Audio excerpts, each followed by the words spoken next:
Ayan na guys, ay magre-repack tayo ngayon ng asin. Ayan, ating repacking. Ang dami. Ang dami repacking. So yun nga guys, umaga nga is burnout dito sa amin. Pagising namin lahat dito sa bahay is burnout talaga. Walang kuryente, walang internet. So ayan, at naisipan kong mag-repack ng asin kasi konti na lang yung nakarepack ng asin dito sa amin. Ayan yung asawa ko, daldal ng daldal habang ako ay nagre-repack ng asin. Nagmamarites muna kaming dalawa, tawa ko ng tawa sa kanya kasi nga meron kaming pinag-uusapan dyan at tawang-tawa ako. Diba, habang ako ay nagre-repack, kwento rin niya ng kwento, madaldal din yan, marites din yan. Kaya ayan, iwan ko kung nakalimutan ko na tuloy kung ano yung pinag-uusapan namin dyan. Basta mahilig yung asawa ko guys, makipagmaritisan, makipagdaldalan, parang babae yan, nagkikwento yan siya pa ulit-ulit, kahit nga is matutulog na lang kami, nagkikwento pa yan siya, yung mga dating nakaraan niya, yung mga juyab-juyab niya, yan, ganyan eh. Kinikwento niya yan sa akin. Eh ako naman, nagagalit ako kasi sa paulit-ulit. Di ba paulit-ulit na. Yung lagi niya yung kunikwento sa akin yung mga, ano guys, yung mga dati niyang mga nakaraang mga relasyon sa buhay niya. Buti pa siya, marami siyang mga dating nakaraang relasyon, o di ba? So ako, wala akong mga dating nakaraang relasyon kasi wala naman akong nakarelasyon. Ang bata-bata ko pa nag-asawa, 17 years old, nakilala ko yan siya at nag-asawa na rin kami. Di ba kasi maaga nga ako nabuntis. So ayan, balik tayo dito sa aking, limutan na nga natin yun. Yun na, pukwento na naman ulit ako dito sa aking buhay, di ba? Buhay nung noon pa, natapos naman yun. So balik tayo dito sa aking binabalot na asin. Ayan, dinadamihan ko guys at mabili kasi ngayon yung asin guys. Yung kasi na 10 piso, 5 piso at 20 pesos. Yan, mabintang-mabinta yan dito. Kaya habang wala pang kuryente, wala tayong dinudot-dot na cellphone, ayan, mag-repack ako ngayon ng asin, harina, asukal. Ayan, re-repacking ko yan lahat habang wala pa dito internet at saka walang kuryente. Kasi nga may balita lang to ha guys. Hindi to totoo, pero nakita namin yan sa news, diyan sa cellphone na ano daw, yung isang buwan daw na walang internet. Isang buwan daw na buong Pilipinas ata or buong mundo ba natatanggalin ng internet. Sabi ko, paano yun? Yung anak ko kasi si Drownby yung nagsabi sa akin na mawalan daw ng internet isang buwan or mahigit pa dahil daw is meron daw babagsak na mga mga bato-bato, kaya papatayin muna yung ng internet. So ayan, yung mga mahilig mag-internet dyan, ayan, ewan ko kung totoo yun kasi yun lang yung nabalitaan ko kasi yung anak ko nga yung lag nakasubaybayan sa mga balita tungkol sa mga internet guys. O diba, ganyan kami kamaritis.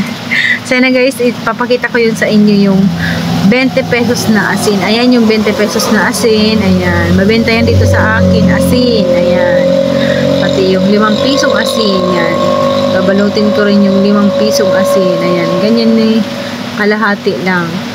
Tansya ko na guys kasi tinimbang ko na yan. Ganyan karami yung 10 piso. Tapos yung 5 piso naman yan, yung sa maliit lang na plastic. Tansya ko na rin yan. Kaya hindi ko na yan tinitimbang. Pero pag tinimbang mo yan, sakto talaga yan siya. Yan yung 5 piso.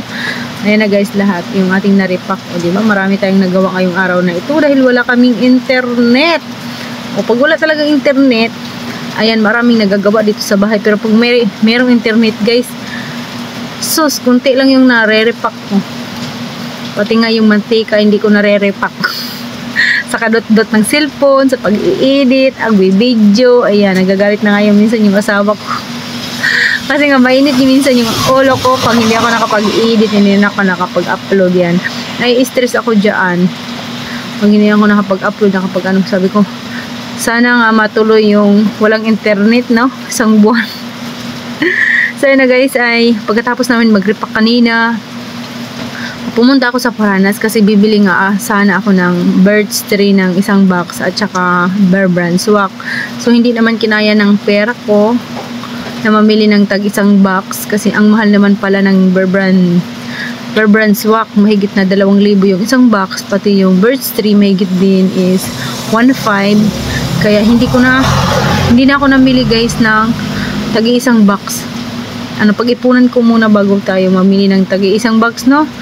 Ayan, kasi hindi pa dito dumadaan sa atin yung panel, kaya nung pumunta kami ng Paranas guys, ayan, nakita ko yung panel doon ng Nestle, kaya ayan, bumili na ako ng kalahating box ng Bear Brand, at saka yung mga Magic Sarap, bumili na rin ako para magkasya lang yung talaga yung pera ko. Yung isang box ng bihon na Super Q, sa Lawrence namin yan binili, pati yung Birds 3 at saka yung mga Colgate. Yan sa panel ko yan, nadaanan namin yan doon sa Paranas. Bumili na ako ng mga fast moving dito sa aking tindahan yan, mga Nestle product, Creamy White. Ayan, bumili ako ng tatlong dozen. Saka yung Magic Sarap, 5 ba yun or 4, hindi ko na nabilang. Ayan, yung Misty, dalawa rin, 25 isa yung benta ko niyan, yung Misty. Yung Bear Brand Sock naman is 15 pesos. Ayan, tsaka yung Kape Stick, ayan, 5 piraso, 4 lang pala. At tsaka yung Chucky, kasi ayan, ngayon lang nagka-stock ng Chucky, diba, ayan, kalahating box ng Chucky yung kinuha ko.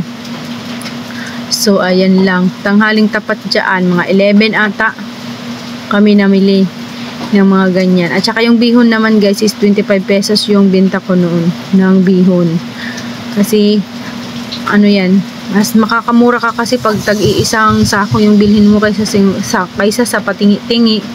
Kaya nga ako is nag-iipon talaga ako ng pera guys, para ako makabili ng tag-isang box, yung Chucky tag-isang box, yung Bear Brand Swak isang box, Birds 3 isang box. Tag-isang box mas maganda kasi yung tag-isang box, kasi malaki tubo mo doon, nakatipid ka na. Hindi ba, malaki pang tubo mo. Kasi magkano yung benta mo, ganun lang naman yung maiano mo diba?